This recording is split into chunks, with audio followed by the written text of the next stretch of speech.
Salut, David Maniz, ceets.org, Centre d'études et d'enseignement des techniques de survie.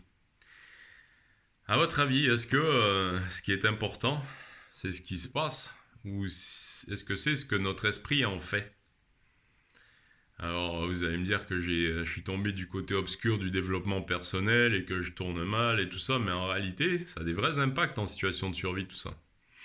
Par exemple, vous vous rappelez du film La mort suspendue avec l'alpiniste qui se retrouve avec une jambe pétée pendue à une falaise et qui dit de son pote de couper la corde, il se retrouve dans la crevasse et tout ça, il finit par s'en sortir, mais vraiment en rampant par la peau des dents comme ça.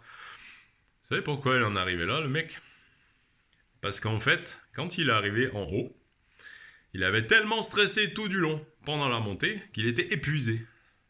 Et plus capable de gérer, plus capable d'assumer son stress, plus capable d'être présent en fait, et il a fait des erreurs. Pourquoi il a fait des erreurs? Parce que juste avant ça, il avait peur que la montagne se décroche, que le ciel lui tombe sur la tête et tout ça. Il a tellement stressé, il a tellement mal géré son mental, qu'il s'est retrouvé à créer ce qu'il avait peur de se prendre, à savoir un vrai accident au final.